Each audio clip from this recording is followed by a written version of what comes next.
முல்லைத்தீவு யோகபுரம் மகாவித்தியாலயத்திற்கு செல்லுகின்ற பாரதி நகர் வீதி பல வருடங்களாக புனரமைக்கப்படாத நிலையில் காணப்படுகின்றது.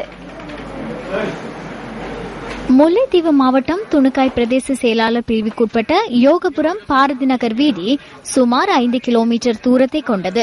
மாந்தை கிழக்கு மற்றும் துணுக்காய் பிரதேச செயலாளர் பிரிவுகளைச் சேர்ந்த மக்கள் இந்த வீதியின் ஊடாகவே போக்குவரத்தை மேற்கொள்கின்றனர். தினமும் இவ்வீதியை பயன்படுத்துகின்ற பாடசாலை மாணவர்களும் வைத்தியசாலைக்கு செல்லுகின்ற நோயாளர்களும் பல அசௌகரியங்களை எதிர்நோக்குகின்றனர்.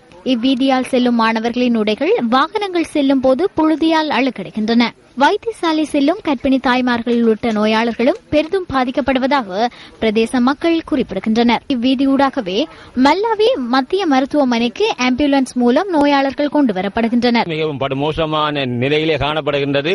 இதனால் எந்தவிதமான போக்குவரத்தும் செய்ய முடியாமல் மக்கள் மிகவும் அவலப்படுகின்றார்கள். மழை காலங்களில் முற்றாக அந்த வீதி தடைப்படுவதுடன் அந்த நட்டாங்கண்டல் ஆஸ்பத்திரியில் உள்ள கிராமத்தில் உள்ள மக்கள் இந்த மல்லாவிய ஆஸ்பத்திரிக்கு வருவதென்றால் சுற்றி பல மைல்கள் கடந்து வருவதும் பாரதிநகர் ரோட்டு படு சீரடைஞ்சிருக்குது.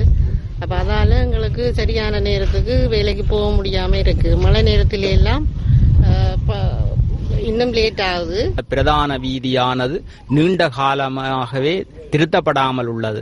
இந்த வீதியில் நட்டாங்கண்டல் மல்லாவி ஹாஸ்பிட்டலை இணைக்கின்ற அந்த பிரதான வீதியால ஆம்புலன்ஸுகள், ஏனைய உத்தியோகத்தர்கள், பொதுமக்கள், விவசாயிகள் என பல்வேறு தரப்பினரும் இந்த பாதையால பிரயாணம் செய்யறவை. ரோட்டால தோட்டங்களுக்கு மரகறியதை கொண்டு வைக்க மாறி நேரத்தில் சரியான கஷ்டப்படுறது. இந்த ரோட்டுங்களை திருத்தி தருவணும் கட்டாயம் என்றால் நாங்கள் ஒரு அந்தரத்துக்கு போற வேண்டாம், சரியான கஷ்டம்.